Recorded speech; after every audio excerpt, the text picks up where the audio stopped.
Yeah, my brother, Uncle IB. If I took Okafa. Vida and I got straight to you. Concerning Vidi Melania, which I know you are referring to me. And I know. So, I'm venture with my brother. We believe that we all are fighting for the good of Ndi Igbo. I'm not fighting for my personal pocket.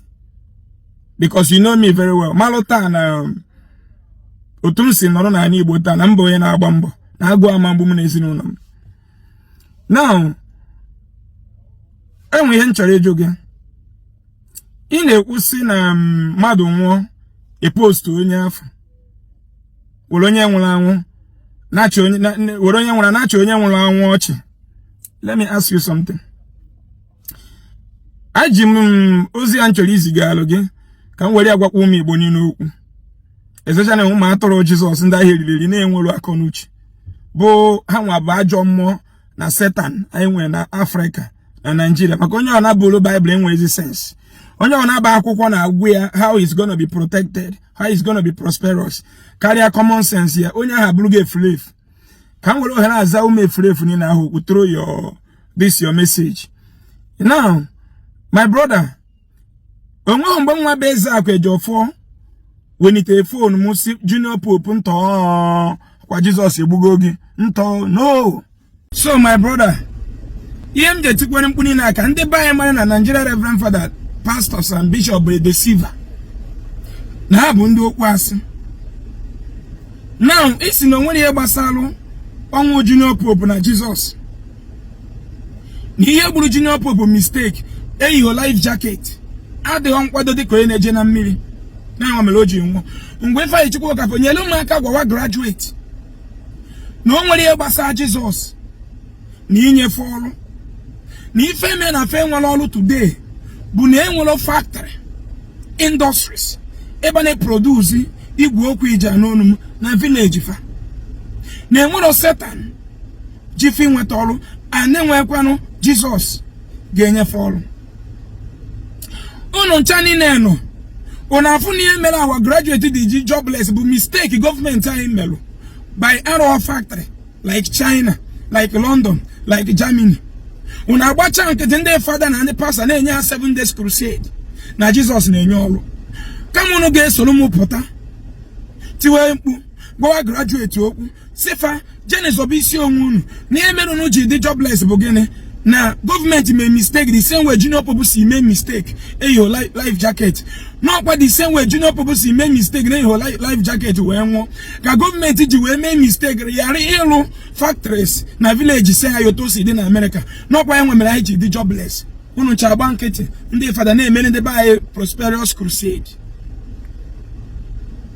If I chukwu okafo ọ bụ na ihe melu Junior Pope ji we nwo bụ maka na oyi life jacket no mistake o mere eme biko onye n'aka gwa ụmụ Igbo n'ihe mere ụmụ Igbo ji anwụrụ n'ụzọ Enugu Ọnịcha bụ na gọọmenti anyị mere mistake na ha alụghị ụzọ a ka ọ dị motorable dịka nke ndị Dubai, dịka nke ndị Oman celebrate 13 years of no accident that claims life in their land. Na arụ ya ka ọ dịka nke America, arụ ya ka ọ dịka nke ndị London. Sagwazi na ndị bayi na Jesus na-enye nchekwa.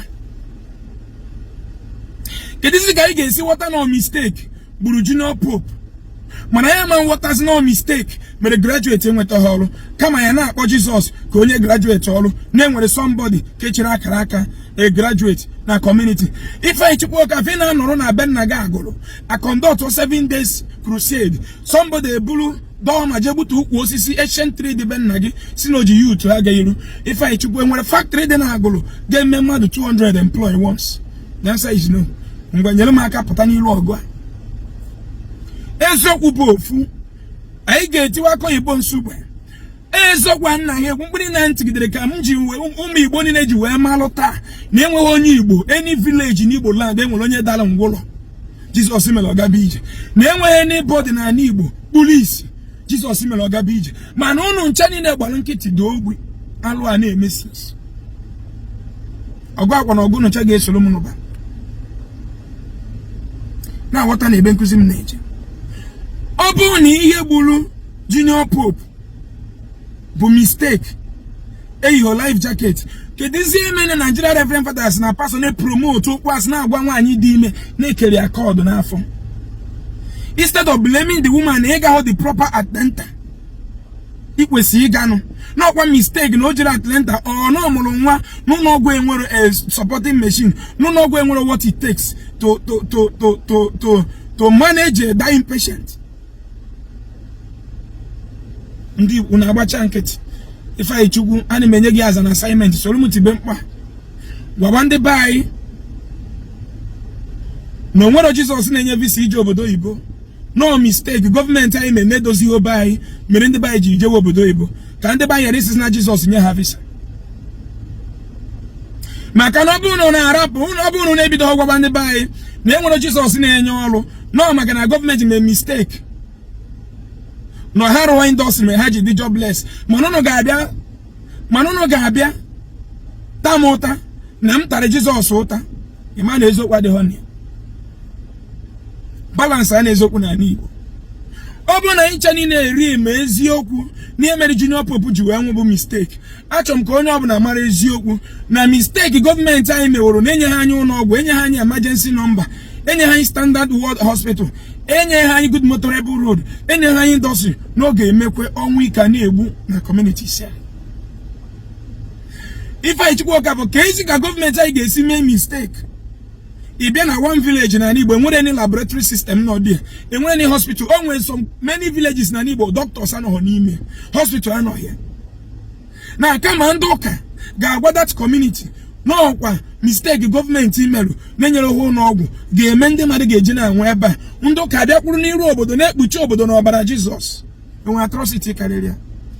Chukwu na ndị ajani na ndị enu na ndị ani na my ancestors gbara m aka ebe. Na enwe mbosi m Chinugolo onye nwụrụ ọnwa ọchị. When you na church in a video na posting in the name Jesus, no matter ya, Jesus. If the reality hit Junior Pope, Jesus Japa, the day it will hit me and you also, Jesus will also Japa. So it is time that every one of us should come back together, unite ourselves together, to use our common sense and blame the government to do the needful for us. If I took work out for if nobody on Dutcha, if you many the mother kidnap all madu, and all the madu moto here, but makagene, na government made mistake. Na ha, emeho kabai de kaben Dutcha, oya bungo korobia 18 years, na roll, e bunya moto, near 10-15 years to pay. E nyono, near 30 years to pay, 20 years to pay. One of the government made mistake, and henye hanyo de ha, and no cause kidnapping. Still, Reverend Father Potter, one pe, but now Gwanda Madana Jesus. Moto. Mana the same Reverend Father ga eche Father ya to ego gonye moto. The same Reverend Father ga apụta se conduct 7 days crusade na ekpeze ekpere ka Jesus ye esinya moto nke anyị. Kede aja kwadoro kwas. Enwe any freedom of worship Christianity nye ndị omenala. Inu no go na ndị omenala kunije muo unu ka ọkụ. Ọkwa ndị ụka bịa na amụ alọsi anyị. Ogbugbu anyị ndị Igbo na ndị Igbo na ndị egede ji bido. Because obu ni ihe gburu Junior Pope bụ mistake. Wanu Igbo na enwe onye Igbo na send ya n'ikuku. Na enwere dịka spiritual attack na-egbu ndị mmadụ. Na enwere dịka onye Igbo na-akpakaile mmadụ accident. N'ihe na-akọsi ya na mistake government anyị mere na ekwipu anyị nwa. The same way Junior Pope si mee mistake nwụọ na mmiri. Obe motu a. Ezokwa abụ ofu. Since se patara monye da ngwuro na Igbo nwere okwenye patara no se patara monye kpuru isi folo zo nwego apụtagwo onye Igbo eziokwu iwa na ewu ya si enwe obosim Chinugolo onye nwụrụ anwụ ọchị ọ na ha ewute unu because of na Junior Pope bụ onye amama na odo celebrity na post bụ onye amama ka ezi maka thousands of people na amụnwa nwere NGO many people na under waiting for me to attend to them in my NGO every second kedo to big garden.